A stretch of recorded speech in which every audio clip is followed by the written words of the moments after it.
এরকমই আম আমি রোজ খেতে পাই, তাহলে আমাকে রোজ রোজ এই কচি কচি সবুজ সবুজ ঘাসগুলো খেতে হয় না। সবুজ ঘাস নয়, নীল ঘাস। তুমি কিন্তু ভুলে যেও না গাধা বন্ধু। যেভাবে আমি তোমায় বললাম যেটা নীল রঙের ঘাস, এই একই জিনিস তুমিও বাকিদের বোঝাবে। আচ্ছা ঠিক আছে, তা না হয় বলবো। কি? এটা এটা নীল রঙের ঘাস। একদম ঠিক বলেছো।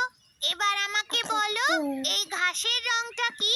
নীল, নীল রং, নীল রং, ঘাসের রং নীল রং। কি বাচ্চারা, এটা ঠিক আছে তো?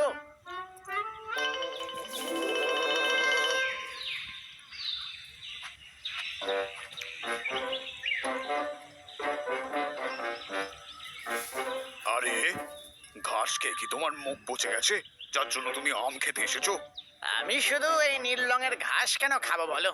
তুমি কি এটা জানো এই নীল রঙের আম কি সুস্বাদু? নীল আম, নীল ঘাস, এসব কি বলছো ভাই গাধা? এগুলো পুরো নীল হয় নাকি?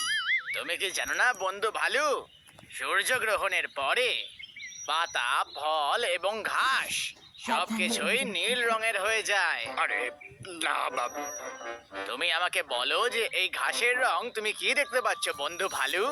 হ্যাঁ, এ তো সবুজ। সবুজ নয়, নীল। আমার বন্ধু ভালু, ভালো করে ঘাসের দিকে তাকিয়ে থাকো। দেখছি।